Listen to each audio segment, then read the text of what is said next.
Aí, ó. Ah, agora sim. Oh, Bom, yes. Bom dia aí, gente. vamos lá, então. Bom dia, Bom Moreira. dia, Moreira. Ô, Moreira, bom dia. Deus abençoe. Deixa eu pegar o boletim aqui no WhatsApp.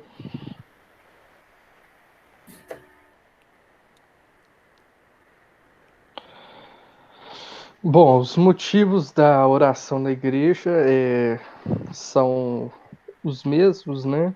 Especial lá para a família missionária, lá na capital do Senegal, né? Lá em Dakar. Vamos orar, então. Vou pedir, então, para o Moreira, é possível aí orar? Não sei se está com barulho aí. Por favor, pela nossa igreja, né? Pela sociedade, família, pelas famílias da igreja, avivamento espiritual. Pedir para o pastor estar orando pela frequência, né? Pelos evangelismos e também pelas missões, em especial, né? Essa família missionária lá em Dakar. Vamos orar então, irmãos. Rafael, eu vou orar por quê mesmo? Pela família missionária, é isso? Só um minuto. Pela igreja, frequência na EBD, regularidade nas contribuições, evangelismo e as missões, em especial pela família missionária dessa semana. Ok, então. Pai querido, Pai amado, Deus que é eterno, nós te louvamos nesta manhã, Deus, pela nossa vida, por tudo, Senhor Deus, que o Senhor tem nos dado, nos suprido, Senhor meu Deus. Principalmente, Deus, a tua presença em nossas vidas, Senhor Deus. Passamos, Senhor meu Deus, por um momento de dificuldade, por essa pandemia, Deus, que tem atingido, Senhor Deus, a todos. Tem trazido, Senhor meu Deus, também muito sofrimento, mas nós sabemos, ó Deus, que tudo isso está no seu controle e tudo isso é para a glória do teu nome, Pai. Queremos pedir nessa manhã para a nossa igreja, que o Senhor venha abençoá-la, Deus, que o Senhor possa, Senhor meu Deus, nos transformar, que a tua palavra que chega no nosso coração e a nossa mente, ela possa nos admoestar, que ela possa nos confrontar, Deus, mas também, Deus, nos mostrar o caminho que o Senhor deseja, o caminho, Senhor meu Deus, que nós vamos seguir para alcançarmos a tua presença. Abençoa ainda, Senhor meu Deus, a vida de todos os pais. Abençoa, Deus, que os seus filhos, Senhor meu Deus, andem no caminho do Senhor e que os pais, Senhor meu Deus, eles ensinem, Senhor meu Deus, os filhos o caminho que devem buscar, Pai amado. Muito obrigado também, Senhor meu Deus, pela vida de cada um que está presente nesse momento aqui, Senhor meu Deus, no qual estaremos ouvindo a tua palavra, Pai amado.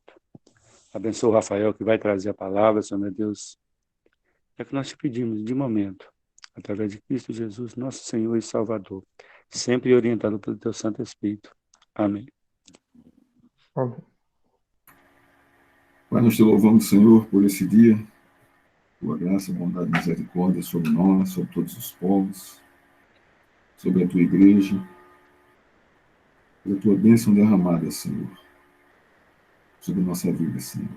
O alimento que recebemos, a tua presença, a tua graça, a tua misericórdia que se renovou sobre nós esta manhã, Senhor. Somos te gratos em nome de Cristo. Pedimos perdão pelos nossos pecados, Senhor, nos sonhos, e também agora de manhã, ao acordarmos, Senhor, a nossa convivência, o nosso relacionamento em família. Perdoe-nos, Senhor, em nome de Jesus. Também te pedimos, Senhor, pela nossa igreja, a tua graça, a tua boa mão sobre a igreja, avivando-nos, discipulando-nos, consolando-nos, avivando-nos, para estarmos com o Senhor, para não perdermos o foco, para não perdermos a direção, para não sermos engolidos, Senhor, com as ideias do mundo, com os conceitos do mundo, com as atitudes do mundo, Senhor. Aviva a tua igreja e o teu povo. Aviva, Senhor, para o conhecimento do Senhor, para se quebrantar em tua presença, para se derramar, para entender, Senhor, quem é o Senhor, a tua palavra, a tua pessoa, a pessoa de Cristo. Para entender, Senhor, a obra que tu fizesse em nossa vida, abrindo nossos olhos, nosso entendimento, para que sejamos, Senhor,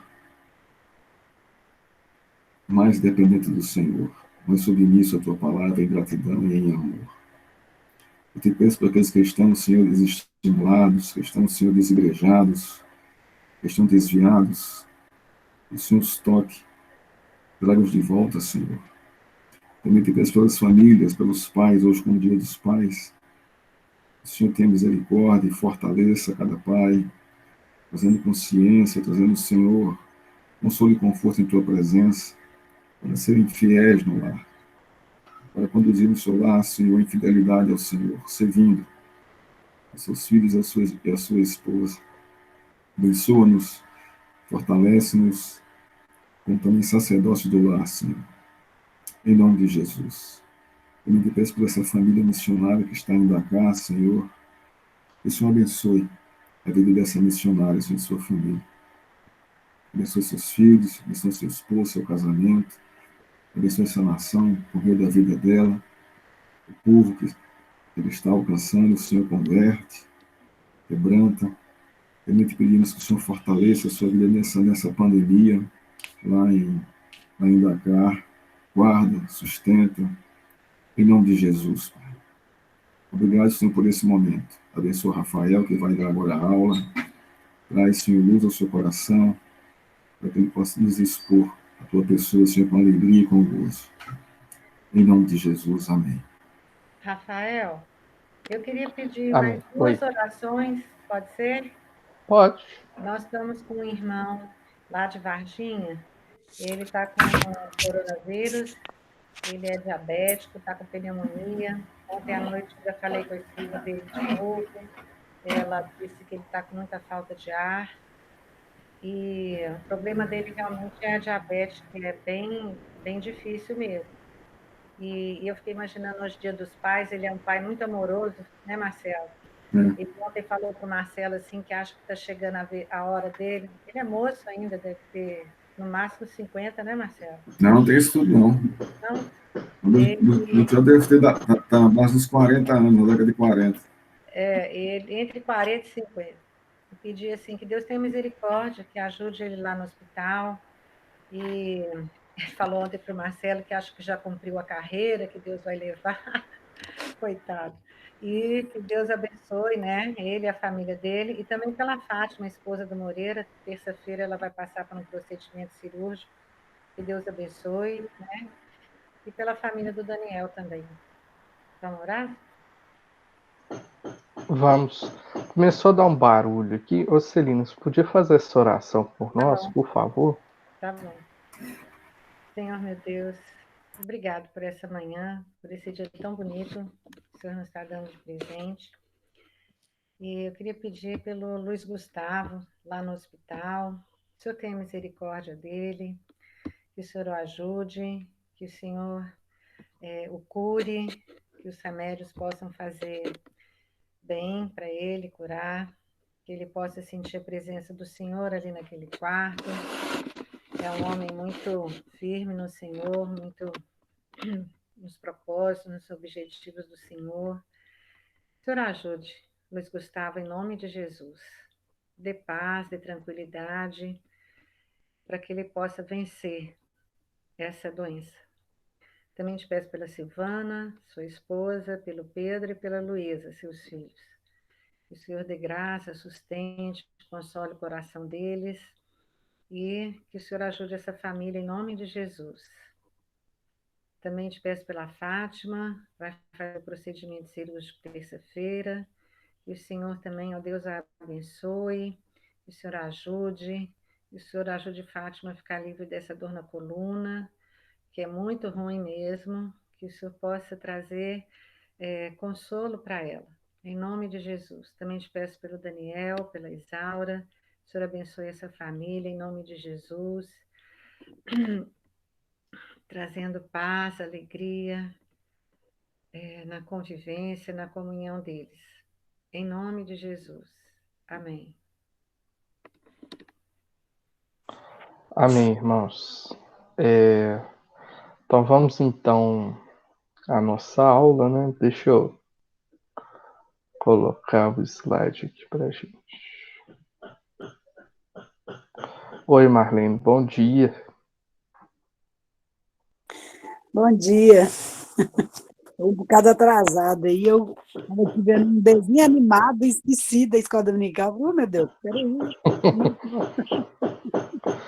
Bom, acredito que os irmãos já estejam vendo aí.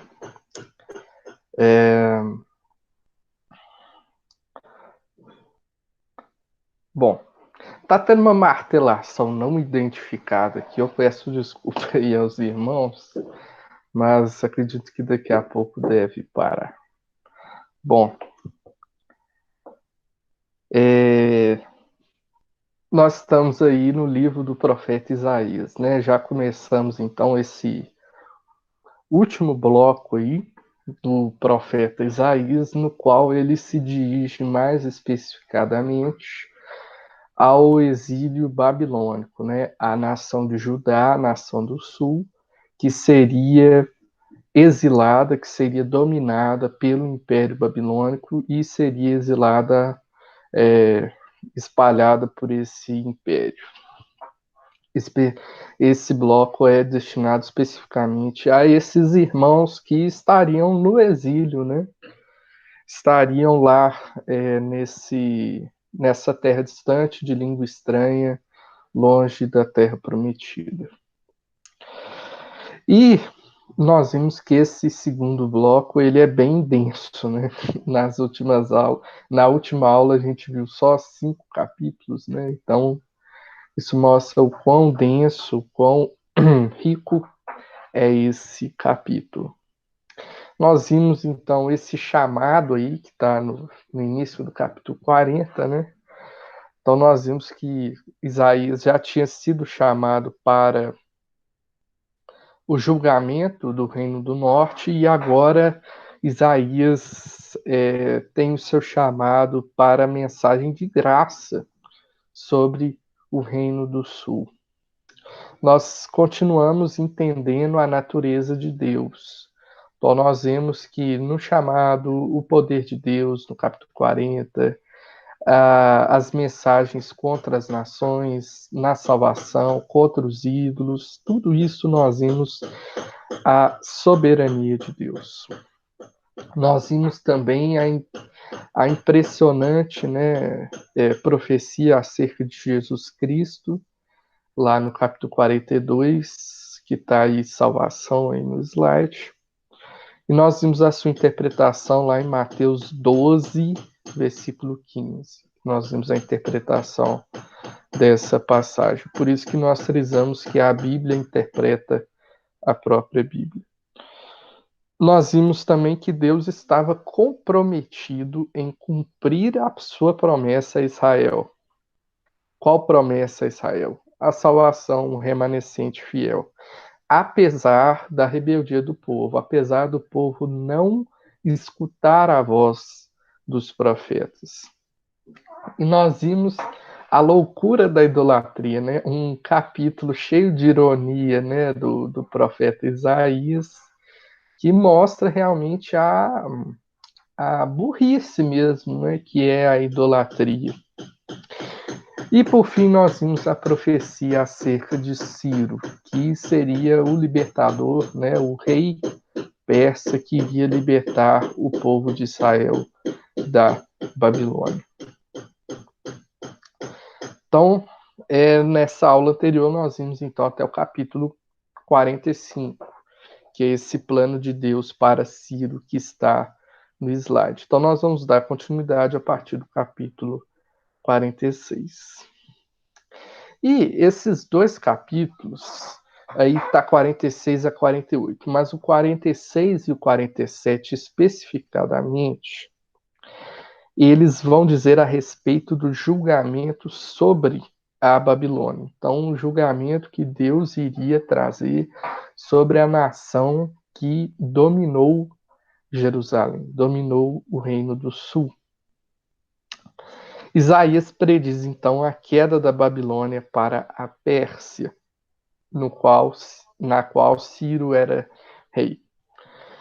E o profeta vai descrever essa derrota da Babilônia fazendo ilustrações de um conflito. O conflito entre divindades. Então, a guerra, na verdade, era entre Deus soberano e os deuses, né, babilônicos. E é interessante, versículo 1 do capítulo 46 diz assim: Bel se encurva, Nebo se abaixa. Os ídolos são postos sobre os animais, sobre as bestas.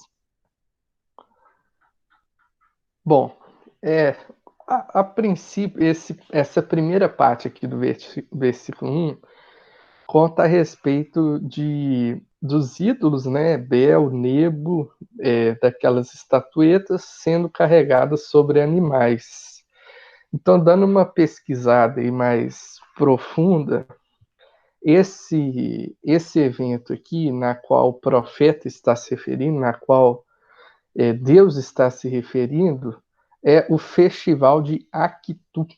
Então, eu encontrei algumas imagens interessantes, né? O que seria esse festival de Akitu, em que as estatuetas, que os deuses seriam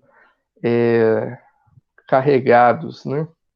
Então, encontrei algumas reproduções, né? Aí está o palácio lá de Nínive, se eu não me engano, uma reprodução, né? Então, tá aqui as estatuetas aqui, né? De metal aqui em cima dos carros, né? E era a comemoração do Ano Novo caldeu barra babilônico. Então, essas duas culturas tinham essa cultura aí do Ano Novo. E no Ano Novo dessas civilizações eram levados esses deuses aí pela com a em cima dos animais.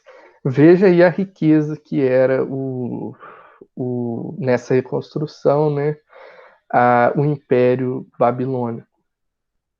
Aqui é interessante, é um cachorro mesmo, tá? Porque os caldeus e os babilônicos tinham deuses cachorros. Aqui também uma outra reconstrução, e aqui fazendo mais referência, né, ao Festival de Akitu.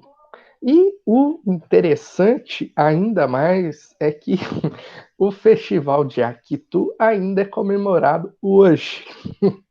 E isso é interessante, né? Tá lá. Esse aqui é um cartaz do convite para o Ano Novo Caldeu Babilônico, né? No domingo, dia 15 de abril de 2018, lá na cidade de Troy, no Michigan. Então, esse evento aqui, que a escritura está se referindo aqui, ele ocorre ainda hoje, esse ano novo caldeu babilônico. Aqui está uma criança, né, comemorando o ano 6764 no calendário caldeu babilônico. E, irmãos, essa festa aí, essa festa do ano novo caldeu babilônico, é essa festa que a Escritura está se referindo aqui. Vamos continuar lendo, então, o que a Escritura diz a respeito disso. Versículo 1, parte B. As cargas que vocês costumavam levar são canseira para os animais já cansados.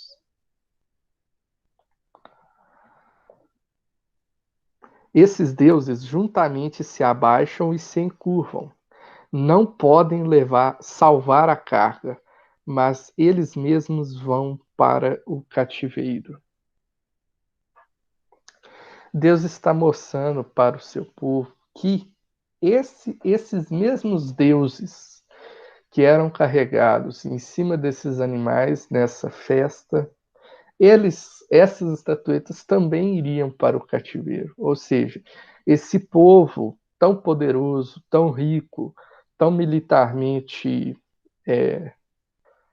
cheio de recursos, esse povo iria para o exílio também. Esse povo seria dominado também.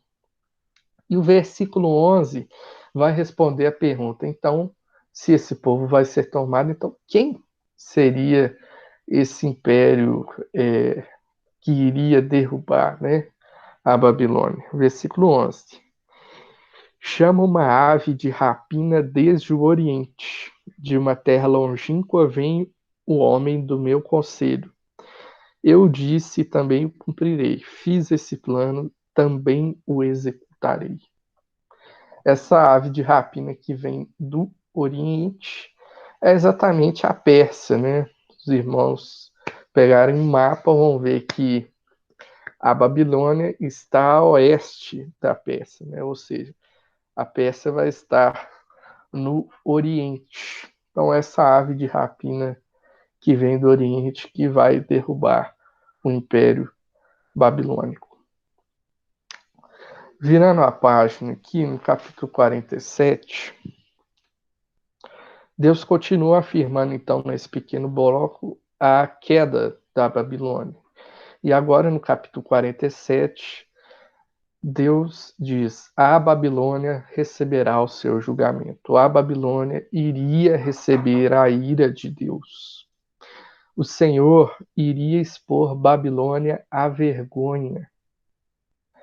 Ia tirar a nação do trono que foi colocada. E é interessante, porque quem colocou a Babilônia onde ela estaria no futuro, como dominadora de todos os povos? O próprio Deus. E o próprio Deus vai tirar Babilônia desse trono e trazer um julgamento terrível sobre esse povo pagão. Babilônia, então, seria dominada e sofreria duras perdas para a Pérsia. E é interessante porque como que a Babilônia estava nesses tempos? Olha o versículo 8, capítulo 47. Agora, pois, escute isto. Você que ama os prazeres, que habita segura e que diz a si mesma: eu sou a única e não há outra além de mim. Não ficarei viúva, nem conhecerei a perda de filhos. Então, Babilônia está toda orgulhosa, né? E olha o versículo 9 e 10. Mas ambas essas coisas virão sobre você num momento, no mesmo dia. Perda de filhos e viuvez virão em cheio sobre você, apesar da multidão das suas feitiçarias e da abundância dos seus encantamentos. Porque você confiou na sua maldade e dizia: não há quem me veja. A sua sabedoria e o seu conhecimento. Isso fez com que você se desviasse e dissesse a si mesma: eu sou a única e não há outra além de mim. Irmãos, o orgulho da Babilônia era inútil. O orgulho da Babilônia, a confiança da Babilônia era completamente vazia, não tinha nenhum fundamento. E Deus iria, com certeza, e se cumpriu. Deus julgou a Babilônia pelos seus atos. O capítulo 48 é interessante porque ele mostra duas teimosias. São duas teimosias. A primeira teimosia é a teimosia do povo, que não seguia a Deus. A segunda teimosia do capítulo 48 é a teimosia de Deus em salvar seu povo, a teimosia de Deus em dar graça a seu povo. Então, esse é o contraste marcante de Isaías nesse capítulo, as duas teimosias, capítulo 48. Então, o povo de Deus recebeu graça da parte de Deus. O povo de Deus recebeu bênçãos, misericórdia da parte de Deus, mas jogou essas bênçãos, jogou essa misericórdia no lixo. Isso que a nação de Israel fez, a nação de Judá fez. O povo andava em pecado e em rebelião. Sendo assim, eles não ouviram a voz de Deus, não obedeciam à voz de Deus. Eles não tinham desculpas diante de Deus. Seu pecado era visto por toda a terra. Olha o versículo 8 do capítulo 48. Você não ouviu, não conheceu, nem tampouco antecipadamente se abriram os seus ouvidos, porque eu sabia que você não é nada confiável e é chamado de transgressor desde o ventre materno. Irmãos, Israel não tinha desculpas diante de Deus. Aqui está a teimosia de Israel. Teimosia de não ouvir a voz dos profetas. Teimosia de não seguir a voz de Deus. Agora, vamos ler o versículo 20 do capítulo 48, que diz assim: Saiam da Babilônia, fujam do meio dos caldeus. Anunciem isto com a voz de júbilo, proclamem e levem essa boa notícia até os confins da terra. Digam: o Senhor remiu o seu servo Jacó. Irmãos, essa é a teimosia de Deus. Deus, mesmo vendo a nação de Israel podre, suja, cheia de pecado, age com graça sobre ela, promete o fim do exílio, promete o remanescente fiel, e nós veremos daqui a pouco o que mais que Deus promete a Israel. Essa é a teimosia de Deus. E o capítulo 49 vai dar prosseguimento agora, atacando a incredulidade do povo. É interessante porque o capítulo ele vai se iniciar com a descrição do servo sofredor. Quem é o servo sofredor?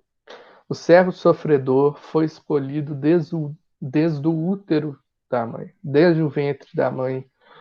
O servo sofredor foi escolhido. Ele viveu um ministério tão frustrante que talvez tenha pensado que tudo tinha sido em vão. Porém, mesmo assim, Deus estava com ele. Deus deu ao seu servo sofredor a maior missão de todas. Ele não seria servo de Deus apenas em Israel. O servo sofredor seria a salvação de Deus para todas as nações da terra. Olha o que diz o versículo 6. Sim, ele diz, para você é muito pouco ser o meu servo para restaurar as tribos de Jacó e trazer de volta o remanescente de Israel. Farei também com que você seja uma luz para os gentios, para que você seja a salvação até os confins da terra. Agora abram por gentileza lá em Atos, capítulo 13.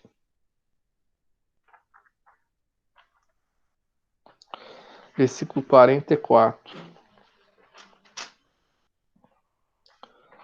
Diz assim, Atos 13, 44.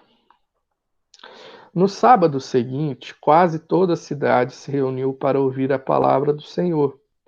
Mas muitos dos judeus, vendo as multidões, ficavam com muita inveja e, blasfemando, contradiziam o que Paulo falava.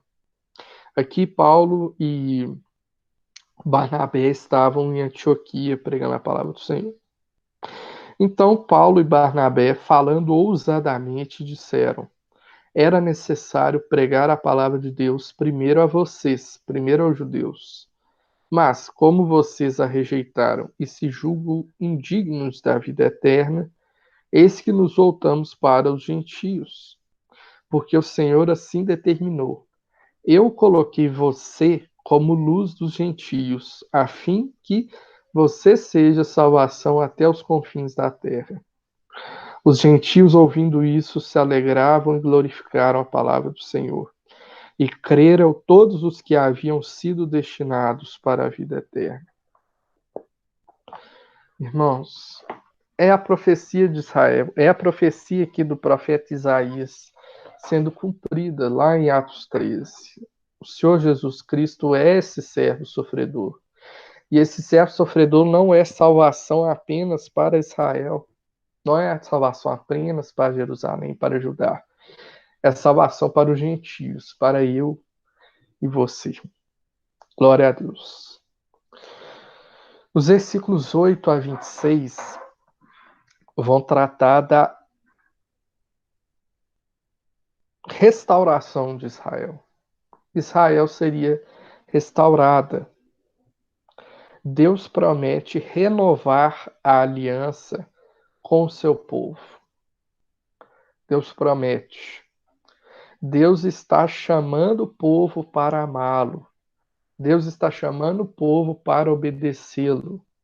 Venham para a aliança. Estejam junto comigo, diz Deus. E qual que é a reação de Israel? Olha o versículo 14 do 49.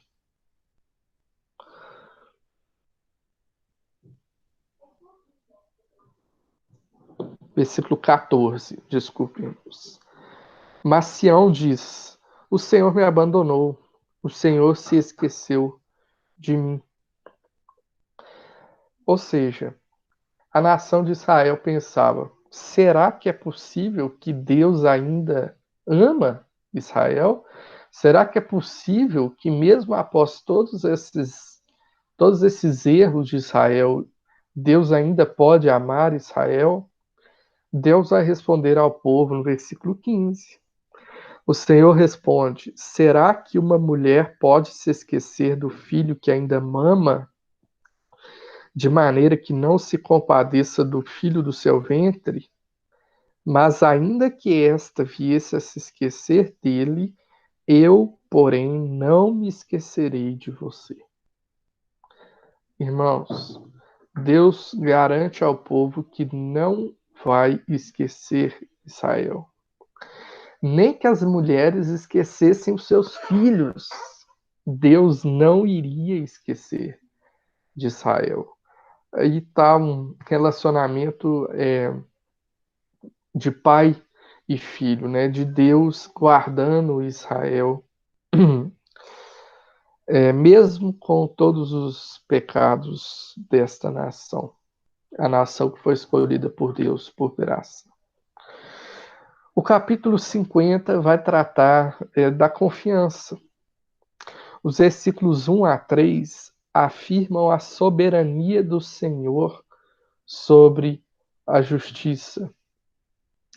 Assim diz o Senhor: onde está a carta de divórcio que eu entreguei à mãe de vocês e com a qual eu a repudiei? Ou quem é o meu credor a quem eu os vendi? Eis que vocês foram vendidos por causa das suas iniquidades, e a mãe de vocês foi repudiada por causa das transgressões de vocês. Por que razão, quando eu vim, ninguém apareceu? Quando chamei, ninguém respondeu? Será que a minha mão se encolheu tanto que já não pode remir? Ou será que já não há força em mim para livrar? Eis que pela minha repreensão eu seco o mar e transformo os rios em deserto, até que os seus peixes cheirem mal. Porém, não havendo água, morreram de sede. Posso vestir o céu de escuridão e cobri-los com panos de saco. Deus é soberano. Deus age com justiça diante do pecado.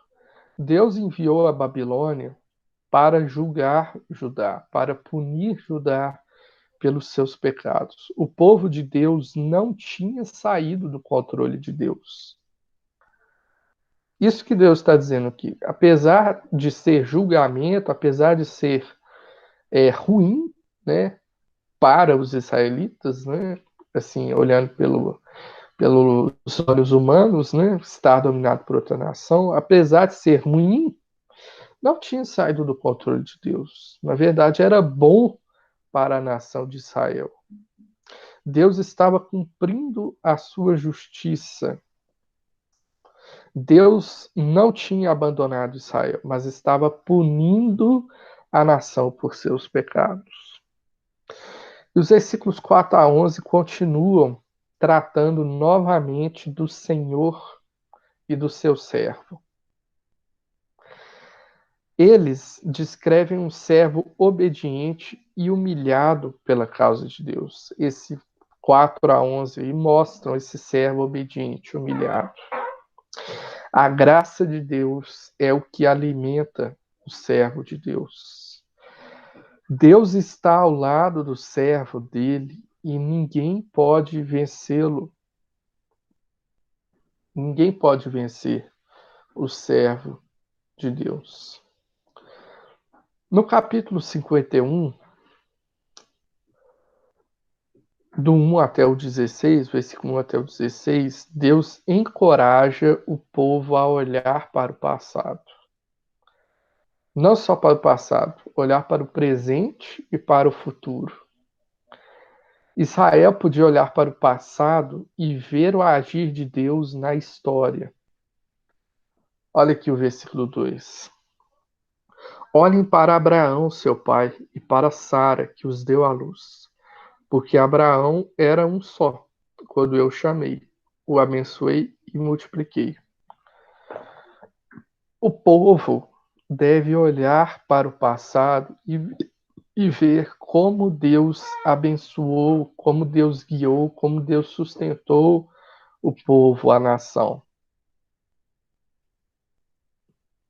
O povo pode olhar então para o futuro e descansar nas grandes palavras de Deus. Olha o versículo 6.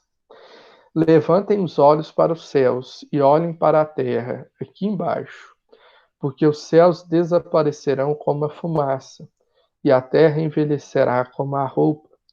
Os seus moradores morrerão como mosquitos, mas a minha salvação durará para sempre, e a minha justiça não será anulada. O povo pode descansar nas palavras de Deus, o povo pode olhar para o futuro com confiança no governo providencial de Deus sobre a história. E no versículo 17 desse capítulo 51, até o final do capítulo 52, Isaías vai transmitir da parte de Deus ótimas notícias. São boas notícias para a nação de Israel. Jerusalém já tinha sido descrita, nós já lemos aqui, no início desse bloco aqui. Poder de Deus contra as nações, contra os ídolos. Nós vimos Jerusalém e Samaria sendo descritas como um monte de entulho. Nós vimos elas sendo julgadas por Deus. Um monte de entulho queimado. Mas Isaías mostra que Jerusalém seria libertada do pecado e serviria a Deus perfeitamente. Nós vamos então ler aqui alguns versículos do capítulo 52 e do capítulo 53 para entender sobre o que Isaías está dizendo aqui sobre a graça de Deus sobre Jerusalém. Primeiro versículo, Isaías 52, 13, diz assim: Eis que o meu servo procederá com prudência, será exaltado e elevado, e será muito sublime. Esse servo será exaltado. Filipenses 2, do 9 ao 11. Por isso também Deus o exaltou sobremaneira e lhe deu o nome que está acima de todo nome, para que ao nome de Jesus se dobre todo o joelho, nos céus, na terra e debaixo da terra, e toda língua confesse que Jesus Cristo é o Senhor, para a glória de Deus Pai. Irmãos, Deus exalta o servo sofredor. Deus exalta. Toda língua confessa que Jesus Cristo é Senhor. Toda língua confessa o seu domínio sobre todas as coisas. 52:14 agora. Como muitos pasmaram à vista dele, pois o seu aspecto estava tão desfigurado, mais do que o de outro qualquer, e a sua aparência mais do que a dos outros filhos dos homens. Então Isaías está dizendo aqui que esse servo tinha uma aparência desfigurada, né? Muitos pasmaram à vista dele. Mateus 26:67. Então alguns cuspiram no rosto de Jesus e bateram nele, e outros o esbofeteavam. O servo sofredor teve o seu rosto desfigurados a bofetadas e socos. Isaías 52:15. Assim causará admiração às nações, e os reis fecharão a sua boca por causa dele, porque verão aquilo que não lhes foi anunciado, e entenderão aquilo que não tinham ouvido. Esse admirado aí, primeiro é um contraste grande, né? Porque no versículo 14, Isaías falou que o servo sofredor vai ter aparência desfigurada, né? Agora, os reis vão fechar sua boca diante desse servo com a face deformada. Os reis vão calar a sua boca diante dele. E esse admirado aí, o verbo em hebraico, também significa o verbo aspergido pelas nações. E olha o que diz lá em 1 Pedro 1:2. Eleitos, segundo a presciência de Deus Pai, em santificação do Espírito, para que a obediência e a aspersão do sangue de Jesus Cristo, que a graça e a paz lhes sejam multiplicadas. A aspersão de seu sangue vai trazer perdão para todas as nações.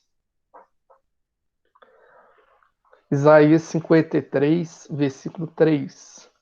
Era desprezado e o mais rejeitado entre os homens, homem de dores e que sabe o que é padecer. E, como um de quem os homens escondem o rosto, era desprezado, e dele não fizemos caso. O servo sofredor, então, era desprezado e rejeitado. João, capítulo 11, versículos 47-50. Então, os principais sacerdotes e os fariseus convocaram o sinédrio e disseram: o que estamos fazendo, uma vez que este homem opera muitos sinais? Se o deixarmos assim, todos crerão nele. Depois virão os romanos e tomarão não só o nosso lugar, mas a própria nação. Mas um deles, Caifás, que era o sumo sacerdote naquele ano, advertiu-os dizendo: vocês não sabem nada, nem entendem que é melhor para vocês que morra um só homem pelo povo e que não venha perecer toda a nação. Irmãos, esse servo sofredor seria desprezado e rejeitado. E foi desprezado e rejeitado.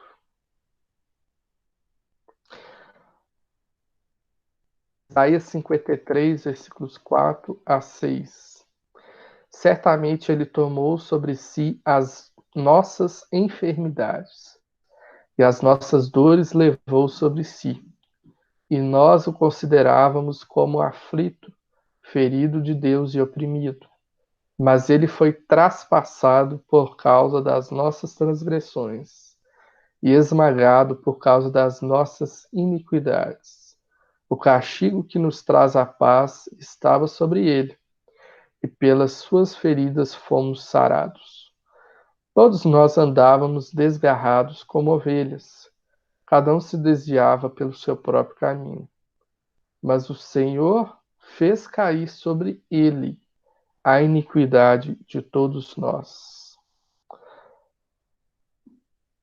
O servo sofredor sofreu pelo nosso pecado. Sofreu o quê? A ira de Deus pelo nosso pecado. 1 Coríntios 15, versículo 3. Antes de tudo, entreguei a vocês o que também recebi, que Cristo morreu pelos nossos pecados, segundo as Escrituras. Irmãos, o servo sofredor morreu pelos nossos pecados. Segundo o quê? Segundo as Escrituras, segundo o profeta Isaías, capítulo 53, versículos 4 a 6. Jesus morreu pelos nossos pecados, segundo as Escrituras. Morreu pelos nossos pecados, segundo, conforme os planos de Deus, em Isaías 53, 4 a 6. Isaías 53, 7. Ele foi oprimido e humilhado, mas não abriu a boca. Como cordeiro foi levado ao matadouro e, como ovelha muda diante dos seus tosqueadores, ele não abriu a boca. O servo sofredor estava em silêncio diante dos seus opressores. Marcos 14, 60 e 61. E levantando-se o sumo sacerdote no meio, perguntou a Jesus: Você não diz nada em resposta ao que estes depõem contra você? Jesus, porém, guardou o silêncio e nada respondeu. Silêncio diante de seus acusadores. Isaías 53, 8. Pela opressão e pelo juízo ele foi levado, e de sua linhagem quem se preocupou com ela? Porque ele foi cortado da terra dos viventes, foi ferido por causa da transgressão do meu povo. Ele morreu pelos pecados do povo, foi ferido por causa da transgressão do meu povo, do povo de Deus. 2 Coríntios 5, 14 e 15. E, levantando-se os... Desculpa. Pois o amor de Cristo nos domina, porque logo reconhecemos isto. Um morreu por todos, e logo todos morreram. Aqui. E ele morreu por todos, para que os que vivem não vivam mais para si mesmos, mas para aquele que por eles morreu e ressuscitou. Cristo, o servo sofredor, morreu pelos pecados do seu povo, morreu pelos pecados da igreja. Versículo 9 agora. Designaram-lhe a sepultura com os ímpios, mas com o rico esteve na sua morte, embora não fosse feito injustiça e nenhum engano, não tivesse feito injustiça e nenhum engano fosse encontrado em sua boca. Irmãos, o servo sofredor teria seu túmulo, teria sua morte ao lado dos pobres, ao lado de ímpios. Marcos 15, 27 a 28. Com ele crucificaram 2 ladrões, um à sua direita e outro à sua esquerda. Cumpriu-se a escritura que diz: com os malfeitores foi contado. Cristo, foi crucificado ao lado de ímpios. Versículo 10. Todavia, ao Senhor agradou esmagá-lo, fazendo sofrer. Quando ele der a sua alma como oferta pelo pecado, verá a sua posteridade e prolongará os seus dias, e a vontade do Senhor prosperará nas suas mãos. O Senhor o esmagou. Deus o esmagou. Deus esmagou o seu servo sofredor. Romanos 5:9. Logo, muito mais agora, sendo justificados pelo seu sangue, seremos por ele salvos da ira. Deus usou o servo sofredor, Deus usou Jesus Cristo, homem, como oferta pelo pecado do seu povo, pelo pecado da igreja. E o versículo 12: por isso, eu lhe darei a sua parte com os grandes, e com os poderosos ele repartirá o despojo, pois derramou a sua alma na morte, e foi contado com os transgressores. Contudo, levou sobre si o pecado de muitos, e pelos transgressores intercedeu. Hebreus 1, 3 e 4. O Filho, que é o resplendor da glória de Deus e a expressão exata do seu ser, sustentando todas as coisas pela sua palavra poderosa, depois de ter feito a purificação dos pecados, assentou-se à direita da majestade nas alturas, tendo se tornado tão superior aos anjos quanto herdou mais excelente nome do que eles. Irmãos, o servo sofredor recebeu a sua recompensa. Como diz Isaías, Deus dará a parte com os grandes. Deus está agora, Jesus está agora exaltado, à direita da majestade de Deus Pai, no céu, reinando sobre todas as coisas. Irmãos, após isso, após esses textos, o servo sofredor de Isaías 52 e Isaías 53 é Jesus Cristo. Jesus Cristo, homem, que veio neste mundo para morrer por seu povo pecador. Qual povo pecador? Eu e vocês. Todos. Jesus Cristo veio para nós. Estamos vendo que a revelação de Deus, para concluir, para fechar nossa aula, a revelação de Deus, ela é unida, ela é coesa, né? Ela é clara, bem clara. Ela é suficiente para dar a nossa salvação e compreensão do mundo à nossa volta. Não temos dúvida que a Bíblia é a palavra de Deus. A Bíblia, Antigo Testamento e Novo Testamento. Não pensem, irmãos, que os judeus sabem o Antigo Testamento. Irmãos, os judeus não sabem nada do Antigo Testamento, porque eles não creem no Novo Testamento. Os judeus não creem no Novo Testamento, eles não sabem nada do Antigo Testamento, porque o Novo Testamento interpreta o Antigo Testamento. Toda a Escritura ela é coerente, clara e suficiente. Não temos dúvida que a Bíblia é palavra de Deus, Antigo e Novo Testamento. O que nós devemos fazer, então? Nós devemos ter apreço pela Escritura.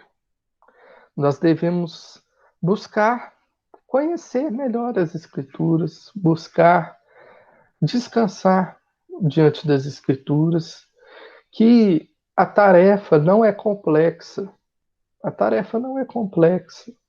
O caminho está dado. As Escrituras são a palavra de Deus. Não é preciso buscar a palavra de Deus em outro lugar. Não é preciso buscar a palavra de Deus no nosso próprio coração. Não é preciso isso. Nosso coração enganoso, a palavra de Deus já está registrada na Bíblia. A palavra de Deus já está aí para nós estudarmos. A tarefa é simples. Não vamos ser iguais a Israel. Não sejamos iguais a Israel. Não desprezemos a palavra de Deus. Não vamos desprezar a palavra de Deus. Vamos ter apreço pela palavra de Deus. Tenhamos apreço por ela. Irmãos, acredito que deu o nosso tempo aqui. Deixa eu encerrar a apresentação aqui. Vamos então agora ao nosso espaço de dúvidas, de comentários. Os irmãos podem ficar à vontade.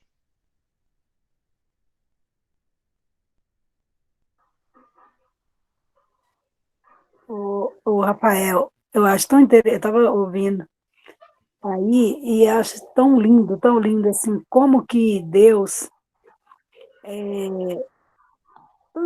tantos anos antes, Deus revelou para Isaías tudo que ia acontecer com Jesus. Era como se ele estivesse vendo tudo, né?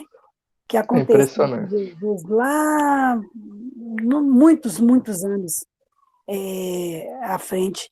E, assim, a promessa que se cumpriu, né? A promessa que se cumpriu é muito linda. A Bíblia é muito viva mesmo. E nós devemos ter apreço por ela, né? Ela não contém erros. Pode procurar que não vai achar. A Bíblia é um livro precioso, né? E hoje em dia a igreja, felizmente, tem deixado um pouco de lado, né? Nós não devemos ser iguais a Israel, né? Devemos ter apreço pela palavra de Deus. Eu sempre falo com as pessoas, meus patrões, os filhos e tal, que eu trabalho, quando eu vou expressar alguma coisa assim da Bíblia e tal, a primeira coisa que eu falo com eles é o seguinte, olha, porque a pessoa, quando ele não tem Jesus, e principalmente quando é muito inclinado ao espiritismo, essas coisas, eles têm um negócio de falar assim, não sei, a Bíblia pode ter sido escrita por qualquer um e tal. Então, assim, você pode ter sua opinião, mas uma coisa que eu sempre deixo claro para eles é o seguinte, a Bíblia, para mim, ela é a palavra de Deus e é inquestionável. Entendeu? E aí, assim, quando eu vou falar alguma coisa, aí eu sempre mostro assim, porque a Bíblia fala assim, assim, assim. E assim, a pessoa, igual a gente tem visto nesses últimos dias, sempre viu a vida inteira, só prestar atenção, que o amor ao dinheiro é a raiz de todos os males. Tudo que nós estamos passando hoje é por causa de dinheiro, poder financeiro, é por causa dessas coisas que têm assim, levado o homem a desconsiderar a vida, desconsiderar o ser humano, né? O caráter e tudo. E, então, assim, a Bíblia é incrível demais. A palavra de Deus é maravilhosa demais. Marlene, essa questão de criticar a Bíblia pela autoria, isso é desculpa, sabe? Porque se eles quiserem, se eles pegarem o texto e estudarem e verem o que a ciência que a ciência não, né? O que homens tementes a Deus que usam a ciência argumentam pela autoria da Bíblia, eles estão falando abobrinha. Eles estão criticando por onde eles não podem criticar, sabe? Ô, Rafael, Oi. eu só achei interessante foi a respeito das festas, né? Olha para você ver, quantos anos depois desse jeito, né? Os caras estão adorando o falso Deus até hoje, né? E também lembrar, nós também, né? No dia primeiro, muitas pessoas vão fazer ofertas, né? No mar ou em outros lugares aí. Até mesmo nós, né? Também que a gente é pecador e às vezes a gente adora outros deuses, né? Às vezes no nosso pecado, no nosso, né, momento, estamos ali adorando filhos, esposo, marido, sei lá, um monte de Deus, Sim. né? Sim. E eu fiquei muito surpreso quando eu consegui. Eu achei o nome e, para minha surpresa, tá lá o cartaz 2018. Nossa, Nossa, eu acho que ri essas muito, coisas, né, quando eu achei. eu acho que essas coisas é para testificar, sabe? sim, Para é. testificar o que a Bíblia fala, né? Ô, Rafael, a gente vê esses capítulos, né, 52 e 53 de Isaías, aí eu fiquei pensando assim, não vou falar de ninguém de fora, não, vou falar de dentro da igreja, tá? Como que a gente banaliza, né, o sofrimento de Cristo por nós, e, assim, trata as coisas de Deus, assim, a oração, como se fosse uma coisa, assim, normal, demais até, sabe? Mas quando a gente lê esses textos, aí a gente vê assim, né? Eu estava aqui pensando, nossa, gente, mas Jesus sofreu demais por mim, né? E a gente banaliza dentro da igreja, né? Ah, não vou assistir o culto porque hoje eu não quero, porque hoje eu vou na casa de fulano, porque hoje eu faço isso, porque hoje eu faço aquilo. E a gente vai banalizando mesmo, né? Tão grande salvação. Foi um preço muito alto. Muito Preço alto, muito alto. muito alto. Ô, Celina, às vezes a gente traz Deus à altura desses deuses que aí foram ditos, né? Quando a gente Sim, banaliza isso. sim. É Eu interessante que, tenho, eu fazendo tenho um amigo que ele fala assim, nós servimos de forma errada o Deus verdadeiro. E eles servem da forma certa os deuses falsos. Porque se você olhar para um muçulmano, por exemplo, ele é extremamente dedicado lá na Sim, religião dele. Eles têm um maior zelo, um maior respeito com o Corão, essas coisas, e a gente tem tudo à mão. Eu falo com o Márcio assim, nós não temos desculpa, diante da pandemia, nós não temos desculpa de não participar das coisas da igreja. Porque todo mundo hoje em dia tem internet. Todo mundo. Se a pessoa não tem, é muito, muito raro mesmo. Porque está todo mundo dentro. Aí, e assim, as pessoas realmente não querem. É igual você falou, Celina. Nós não temos dado o devido valor para o preço que foi pago na cruz por nós. E é verdade isso. Deus em Isaías, né, é interessante aqui, não sei se vocês perceberam isso, né, Deus está o tempo todo mostrando a Israel o que vai acontecer e chamando Israel para ter a atenção no que está acontecendo e no que vai acontecer. Se você pegar o capítulo 51, você vai ver várias vezes, escutem, acordem, até o 52:1, você vai ver isso. Então, Deus está mostrando, né, o que está acontecendo, por que está acontecendo e o que vai acontecer futuramente. O juízo é por causa do pecado, mas o Salvador virá, o remanescente virá para todos os povos. Aí está tudo bem. A gente vai para o Novo Testamento. Deus está fazendo a mesma coisa com a igreja. Está trazendo a história, mostrando Cristo, dizendo, olha, ele vai voltar. E a conduta é essa.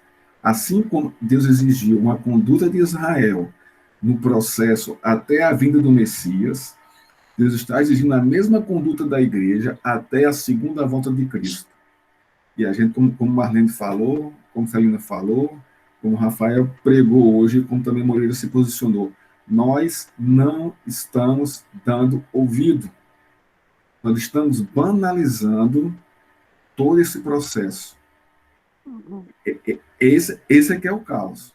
Esse é que é o caos. As pessoas estão presas a uma religiosidade cega, completamente cega, achando que as obras, achando que essa postura de ser crente, isso vai trazer alguma consequência. Não vai. Isso não vai trazer absolutamente nada. Porque o que traz é justamente a minha submissão aos princípios da palavra de Deus. O culto, eu já falei aqui, eu não presto culto. A ideia não é essa. Eu não vou à igreja cultuar. Não é essa a ideia. A ideia é oposta. É Deus me chamando para ouvir a sua palavra. É o que ele estava falando com Israel. Escuta, ouve, desperta, presta atenção. Não era Israel ir ao templo. Não era Israel ir ao tabernáculo. Isso era muito mecânico. Mas a questão não é essa. A questão é Deus chamando e vocacionando a sua igreja para ouvi-lo. Em ouvir a palavra de Deus, a igreja se submete. O Senhor falou comigo. Aí ele submete e cumpre. É o mesmo princípio hoje. A gente acha que nós que prestamos culto a Deus. Não é assim que funciona. Nós não prestamos culto a Deus. Nós somos chamados para ouvir a voz de Deus. Isso é o culto. Isso é o culto. É como a gente falou. A gente fica... Nós adoramos ao Deus verdadeiro da forma errada. E os pagãos adoram da forma certa ao Deus errado. É justamente isso, a coisa está toda misturada. Não é? É interessante isso. E a minha preocupação é justamente essa, é que a gente não pega esse foco. Não pega esse foco. O chamado de Deus é para ouvir sua voz. É isso que é o mais importante. Por isso, pastor. A gente não perder esse foco. Não pode eu vou te falar, eu já fui desviada e eu sei como que é triste. Você vai se distanciando, e quando você percebe, você está completamente perdido. Completamente perdido, e é muito difícil voltar. O caminho de volta é doloroso. Muito doloroso. Rafael, obrigado pela aula, Deus te abençoe. Abençoe a todos também. A gente se encontra aqui às 7 horas aqui. Feliz dia dos pais, né? Aos pais aqui presentes, né? Isso. Os dois pais. Seu pai também, viu, Rafael? Um abração. Vou transmitir aqui. Transmita aí para ele aí. Deus abençoe a todos. Até mais, gente. Amém. Até mais tarde. Se Deus quiser. Até mais tarde.